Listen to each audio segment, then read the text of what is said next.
বন্ধুরা 2024 সালে মুক্তি পাওয়া ভুলভুলাইয়া 3 মুভিটা তো তোমরা সবাই দেখেছো, যেটা একটা কমেডি হরর মুভি ছিল। কিন্তু এই মুভিটা কিভাবে শুট করা হয়েছিল সেটা হয়তো তোমরা দেখোনি। তাই চলো আজকে আমি তোমাদেরকে ভুলভুলাইয়া 3 মুভির কিছু শুটিং এর দৃশ্য দেখাবো। কিন্তু তার আগে তোমরা যদি আমার চ্যানেলে প্রথমবার এসে থাকো তাহলে ভিডিওটাতে একটা লাইক দিয়ে চ্যানেলটিকে সাবস্ক্রাইব করে দাও।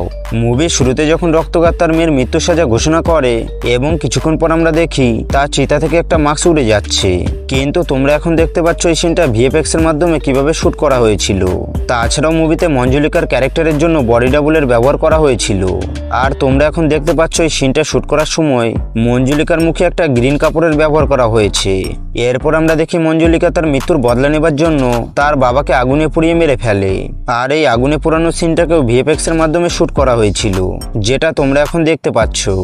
আসলে এই সিনটাকে শুট করার জন্য প্রচুর পরিমাণে স্মোকের ব্যবহার করা হয়েছিল।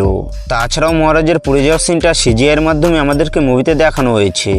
এরপর মুভির এই সিনটাতে প্রচুর পরিমাণে চামচিকে উড়ে যায়, কিন্তু এই সিনটাতেও প্রচুর পরিমাণে গ্রিন স্ক্রিনের ব্যবহার করা হয়েছে। তাছাড়াও এই সিনটার জন্য অ্যানিমেশন ভিডিও বানানো হয়েছিল। এরপর মুভিতে আমরা যে ট্রেনের সিনটাকে দেখেছিলাম সেই সিনটা শুট করার জন্য একটা নকল ট্রেনের ব্যবহার করা হয়েছিল। তাছাড়াও মুভির অনেক সিন মধ্যপ্রদেশে শুট করা হয়েছে, যেখানে একটা নকল রাজবাড়ির সেট বানানো হয়েছিল।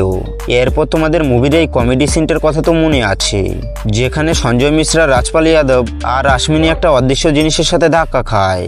কিন্তু এই সিনটা শুট করার জন্য একটা বড় কাচের ব্যবহার করা হয়েছিল। তাছাড়াও মুভিতে বিদ্যা বালন আর মাধুরী দীক্ষিতের মঞ্জুলিকার এই সিনটা ব্লু আর গ্রিন ব্যাকগ্রাউন্ডের ভিতরে শুট করা হয়েছিল, যেটাকে পরে এডিটিং করে আমাদেরকে মুভিতে দেখানো হয়েছে।